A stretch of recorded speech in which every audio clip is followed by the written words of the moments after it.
Hello friends, in this video I want to address a certain message that I have received over and over again by many viewers over the years. I love watching your videos, but I actually know next to nothing about electronics, but I wish I knew more.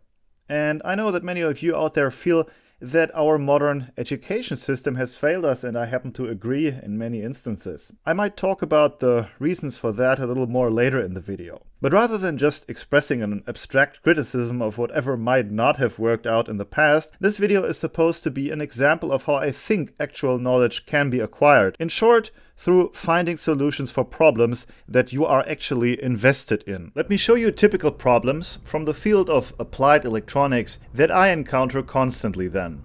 I really like filming while I'm on the road, but I often can't review or edit my footage unless I also have my laptop with me. It requires a 20-volt power supply, but the car only has 12-volt ports that the laptop will not accept. Another problem is with this Waterwheel that I built a few months ago. I built it basically from scratch and reused two bicycle hub dynamos to generate a little bit of electricity with it. There's an entire episode about that project on my YouTube channel, and you can find a link to it under this video. For the original video, however, I didn't have the time to put the Waterwheel to full use. I was able to light up a few big LEDs in order to show that electricity was being generated. But in order to make it much more useful, it would be great to charge a 12-volt battery with the Waterwheel though. But the little generators do not produce a direct voltage, but rather an alternating voltage, which also happens to be much lower than 12 volts, and therefore can't be used directly to charge the battery, or to even charge my phone for that matter. In other words, there are two problems that seem unrelated at first, but that can be solved using the same basic techniques. So how can they be solved? To answer that question, let us first go to my car and explore another related problem. So I'm in my car now and need to charge my phone or my camera that I use for filming while I'm on the road. It's a 20-year-old car that doesn't have any built-in USB ports though. The solution is of course a little adapter that plugs right into one of the 12-volt jacks that the car is equipped with. Ignoring quick charging for simplicity's sake, basic adapters of this kind will simply provide 5 volts DC at the USB port. The phone will accept those 5 volts and charge the phone's battery according to a charging circuit that is actually integrated into the phone. The adapter itself doesn't have to have a ton of features other than supplying a stable 5 volts. Let me demonstrate this by simply connecting this USB cable here to a lab power supply. The red wire is connected to 5 volts and the black one to ground. In order for some devices to charge, you might also have to connect the white and green cable together, as it was done internally in this Samsung charger here. For my phone here, it doesn't matter though. It will simply start charging once there are 5 volts present between the red and black wire. As mentioned before, there are quick chargers and chargers that actually communicate with the device being charged, but we have to keep it somewhat simple here to get a basic lesson across. See, in its simplest form, an adapter like this will simply have a buck converter inside that will take in a voltage somewhere around 11 to maybe 14 volts or whatever the car's battery happens to supply at that moment, and put out a stabilized 5 volts. In fact, by connecting this off-the-shelf adjustable buck converter to a small lead-acid battery, I can do exactly that and simulate what happens in the car when I use the USB adapter that plugs into that cigarette lighter jack.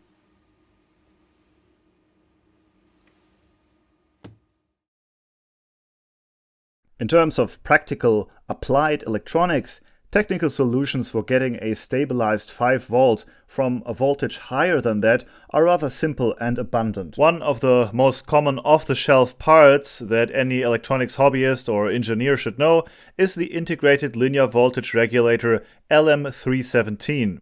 If you just need to step down a voltage and efficiency isn't necessarily your first concern, then you utilize this integrated circuit with a minimum of external components, sometimes as little as 2 resistors. Now internally, this simple looking component is actually rather complex, And before linear regulators came in integrated form, they were implemented as discrete circuits, consisting of many individual through-hole components. I actually did this in a video a few years ago when I turned an audio amplifier into a lab power supply. For our use case here, a linear regulator isn't a great choice though, since its efficiency drops with an increasing voltage difference between input and output. Let's say it takes in 14 volts from the car and puts out 5 volts and charges the phone at 1 amps, it would supply 5 watts to the phone while losing 9 watts of power through heat. That's the main reason why linear regulators fell out of fashion for applications where you have both a high voltage drop and a considerable current flowing. In those applications, they were increasingly replaced with switching converters of various types, the simplest of which is the buck converter. While the linear regulator is based on the principle of the voltage divider, with a transistor basically acting like an adjustable resistor in series with the load, the buck converter uses pulse width modulation to basically switch the source on and off periodically to achieve an average output voltage lower than that of the input voltage. In order to smooth out this chopped off voltage, a filter consisting of an inductor and a capacitor are required. Switching converters can often be identified through the presence of inductive components on the boards that you will usually not find in linear regulators. There is a problem here though. The two solutions that I have listed here can only step down voltages. The linear regulator divides the existing supply voltage between itself and the load, while the buck converter periodically disconnects the source from the load side, decreasing the average voltage at the output. Both topologies are inherently incapable of stepping up the supply voltage and are therefore no solution to the problems I have listed earlier, with my laptop and with the Waterwheel. So how is it even possible to step up a direct voltage, like from a battery, anyway? Well, let me show you an experiment that I have prepared here. This is a sealed lead-acid battery.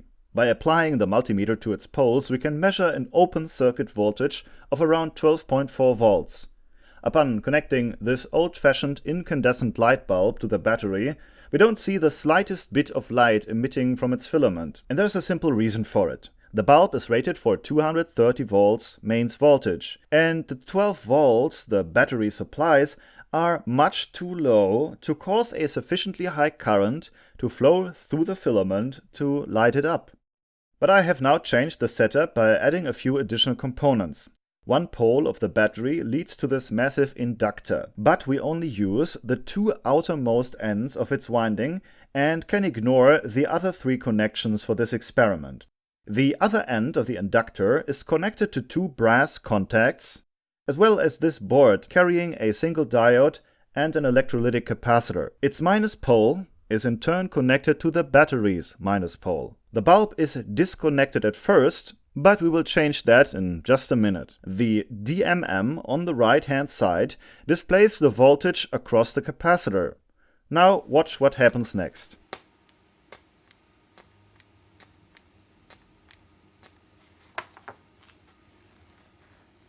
After repeatedly connecting and disconnecting the inductor to the 12-volt battery directly, the voltage across the capacitor has rapidly been charged to over 100 volts. When I now connect the bulb to the capacitor, we can see a flash of light as it discharges that cap.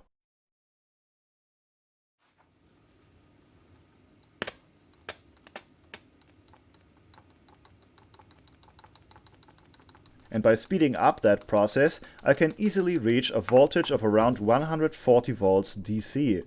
And I even managed to light up the bulb continuously. It's not lighting up at full brightness, but if I had the same type of signal lamp for 120 volt grids, I would probably be able to make it shine brightly.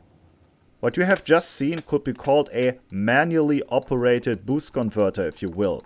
But what happened here exactly?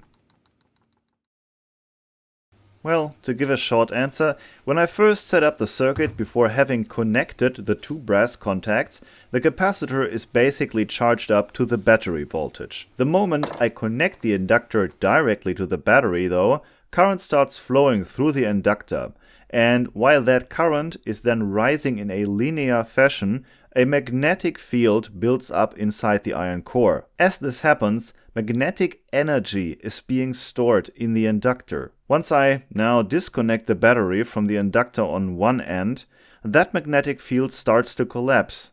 The current starts to decrease, again in a linear fashion, and a voltage is induced in the inductor. This effect is called flyback, and you can tell by the fact that an arc is created at the moment I disconnect the two components. This flyback voltage is reversed in polarity, and since the other end of the inductor and the plus pole of the battery are still connected, the two voltages are now adding up, creating a higher combined voltage than that of the battery alone. This causes a current to flow through the diode and charge the capacitor to a higher level than before. The voltage induced in the inductor is higher the quicker the magnetic field collapses, meaning through controlling the ratio between connected and disconnected, or on and off time, we can also control the output voltage.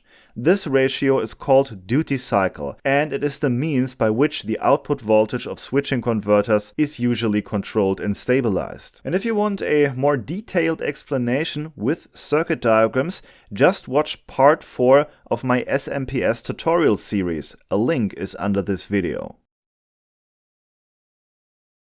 But how can you actually build your own boost converters? There are some basic components that you will need for every boost converter, no matter what the application will be. You will need an inductor. But unlike this massive coil I used in the experiment, you will need a very different type. The inductor in the experiment has an iron core made from transformer lamination, which was developed for the low frequency of the mains current, while what you want is a physically much smaller inductor with a ferrite core that will work well with high switching frequencies in the range of tens to hundreds of kilohertz. In our case, we will build converters running with switching frequencies between 40 and 50 kilohertz. In most cases, the inductance of these components will roughly be in the range of 10 to a few hundred microhenry, while the magnet wire also needs to have a cross-section that can handle at least a few amps. You can theoretically build converters for much higher power and current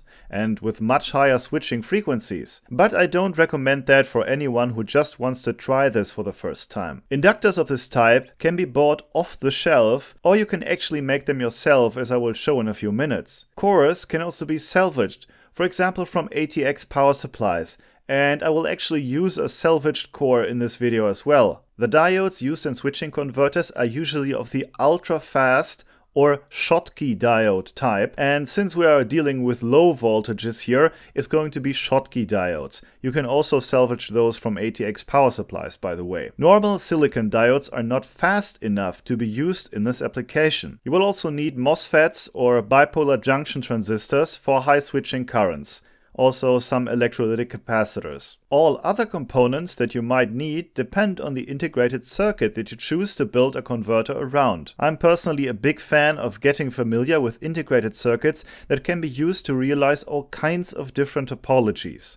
One low-cost but general-purpose IC for building switching converters is the good old TL494. It can be used to build various types of switching converters like buck, boost, flyback, push-pull, and so on. It can provide switching frequencies of up to several hundred kilohertz. You can use it for a constant voltage output with current limiting, and the list goes on. It is a versatile IC, and I have just built this experimental board here so that I can tweak and adjust the TL494 in all possible ways.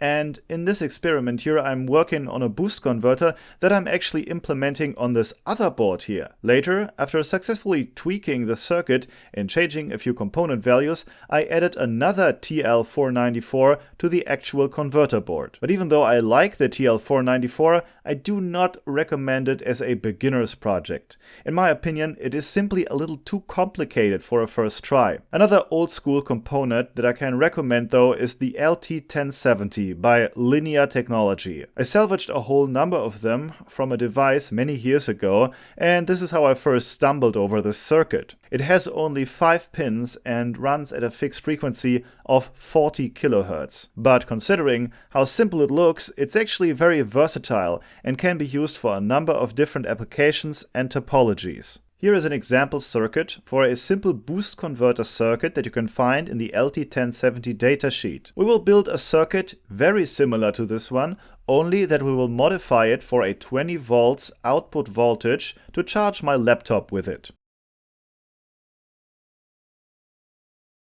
Here is the inductor that we are going to use. It's based on a salvaged ferrite core from an old ATX power supply. It needed a few more turns, so I added some. That's why two slightly different looking types of magnet wire are connected together here. Next, the LT1070 and a Schottky diode were screwed to two small heatsinks, and then the components were soldered to the board. I then connected a number of electrolytic capacitors in parallel on both the input and output side. Finally, a capacitor and a resistor, forming an LC circuit, were added. The only two remaining components are these two trimmer potentiometers that we can use to adjust the output voltage. And I have actually already done that and set it to 20 volts. So we should be ready to try to charge the laptop with it. The DMM measures the current flowing from the battery into the boost converter here. We plug the output into the laptop, and after a short moment, the laptop begins to charge. It will take a few seconds for the charging current to stabilize.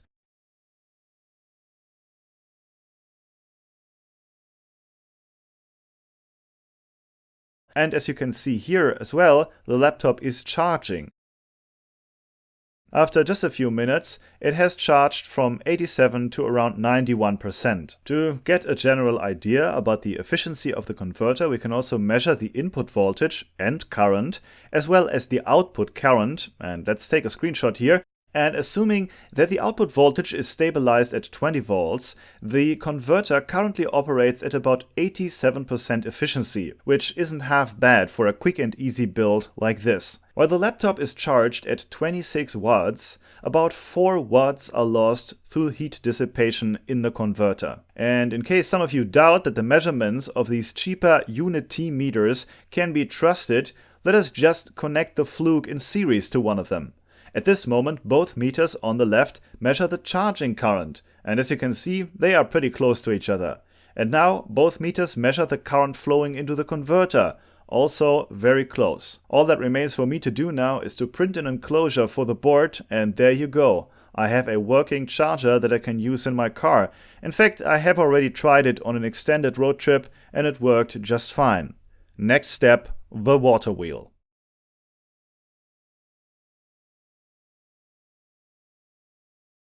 The type of generator used in the Waterwheel is a hub generator that you will find in many bicycles. It doesn't provide you with a direct current, but rather with an alternating one. The LEDs in the original setup acted as half-wave rectifiers, and that is why they lit up in the patterns that you see here. The voltage induced is a function of the rotational speed, and at the average speed the Waterwheel spins at, you don't get more than 4 to maybe 5 volts peak out of them. This poses a number of problems. The voltage is generally very low, and many ICs require higher voltages to work at all. We will also have to rectify the alternating voltage, and with a voltage so low, the forward voltage drop of ordinary diodes would mean a considerable efficiency loss. With an ordinary full bridge rectifier, you might lose almost 1.5 volts by that alone. That's why I chose to go another way. Instead of using a full bridge rectifier, I decided to build a voltage doubler circuit,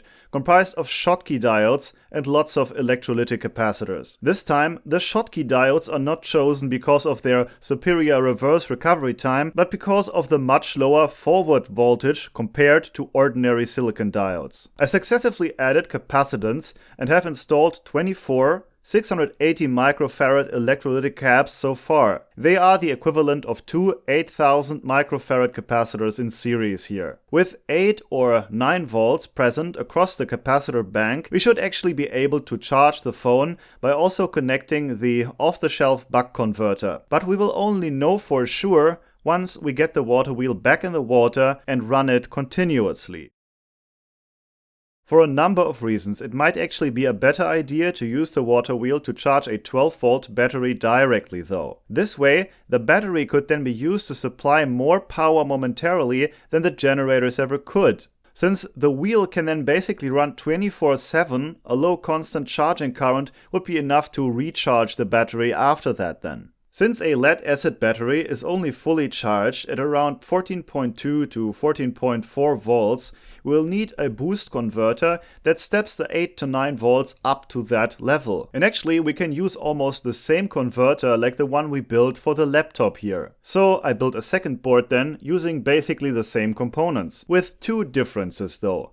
This time, instead of using a salvaged inductor, I'm building one from scratch. For this purpose you can buy ferrite core halves that can be used to build custom chokes and transformers. This particular core shape is called ETD. Its halves are shaped like the letter E, but it also has a round middle limb around which you can fit a plastic coil former or bobbin that you wind the coil around using magnet wire. I also inserted some pieces of paper between the two halves. I did this to create an air gap. Some ferrite core halves already come with a gap, but the ones I happen to have here don't have one. You need to have one though. This decreases the inductance, which you normally don't want, but it also prohibits the core from going into magnetic saturation, a state that you really want to avoid. Otherwise, it could destroy the converter circuit. There is a great, though very old school website where you can calculate all the parameters of how to make custom chokes and transformers like this one. It will tell you the number of turns, the size of the gap, the needed conductive cross-section of the wire, etc., etc., and I put the link to that website under the video. All this can also be calculated by hand, of course, but that is advanced knowledge. I can now try to charge one battery from another battery. Without the converter, this will only go in one direction. The battery with a higher voltage will charge the one with a lower voltage until they are equalized. With a boost converter, you can force the direction of the charge. I adjusted the output voltage to around 14 volts, and now you can see how several amps of charging current are flowing. Here is where we come to the second modification we need to make though. We need to add a current limiting circuit, or otherwise this will not work, because the Waterwheel will likely be unable to supply as much as we see here. In the LT1070 datasheet we find two suggestions of how to add a current limit, and I chose this option here. We can now use a trim part to limit the current. The converter will charge the receiving battery with that current until you reach the voltage that you have set with the other trimmers, for example 14 volts or thereabouts.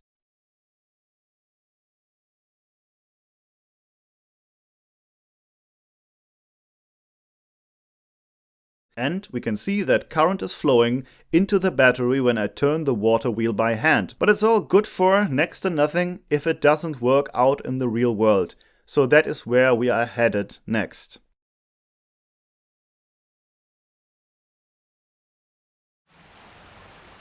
So it was time to look for a spot where I could actually set up the Waterwheel and see if the converters would work in that real-life situation as well. The first difficulty was to find a new spot at all. I can't reuse the old location from the first video since I'm currently too far away from my old hometown. This looks like a perfect place though.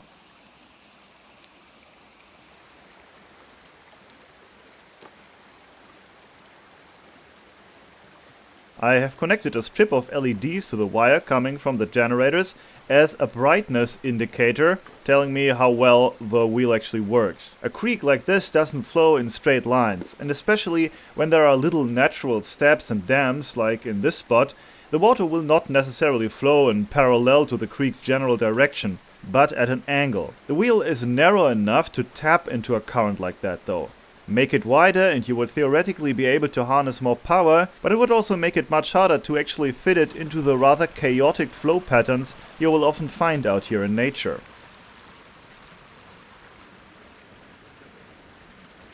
And under the load from these LEDs we measure a voltage of around 8 volts here, and this should suffice to power the off-the-shelf buck converter and charge the phone. So I disconnect the LEDs and connect the converter instead, and then I plug the USB cable into the phone and it charges indeed. I know it's hard to see the charging symbol because the camera just wouldn't focus on the phone's screen, but we can also just measure the charging current directly with the DMM. What you are seeing is the input current of the converter at the 8 volt level. It's around 80 to 100 milliamps. So the charging current at 5 volts should be around 150 milliamps or so.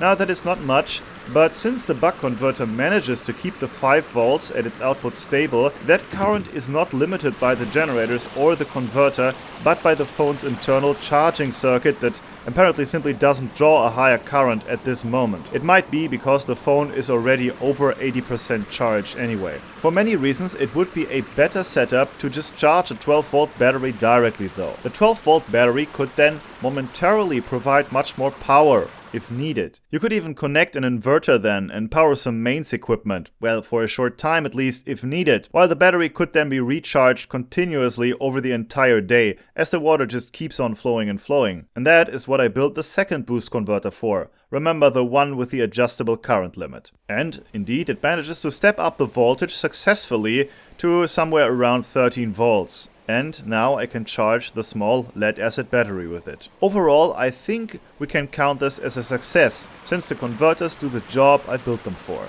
This entire project in its current state though is only a proof of concept. The generators are only rated for a few watts each, and we will have to experiment with different generators and potentially have to build a second water wheel, somewhat bigger than this one probably, and well, that is something that I'm already working on, but that is a topic for another future video. So at least on my part, I hope that I will be able to build another water wheel, and a bigger one at that, pretty soon. I'm really looking forward to that. And I think it'll also be a great opportunity to apply some more of the power electronics knowledge that we have talked about here today. As you can see, generating power is one thing, but making it useful a completely different question. Now, I don't know how long you have been with the channel, but I've been doing this for about 9 years now, and a bunch of years ago, around 2015 or so, I made this 5-part tutorial, the smps tutorial about switch mode power supplies. And I kind of see this as part 6. I haven't put it in the title yet, maybe I'll change that later. But my plan was always, after I had covered some of the theoretical basics for a bunch of different converter types in these 5 videos, I wanted to do 1 or 2 episodes where I just cover some practical builds like I did in this video here. So I hope that in the future we can have some more of this once I build the other water wheel and try to charge batteries with that and so on. So in any case, for those of you who've been here since 2014 or whatever, or people who just joined the channel recently, I hope that you liked this video, and if you would like to see more of this kind of more educational content, then please give it a thumbs up to let me know. And you can also support the channel a little more actively, for example by donating. You can do that via PayPal. A link for that is down in the video description. Or, as always, you can become a supporter on Patreon under patreon.com/tpai. See you soon.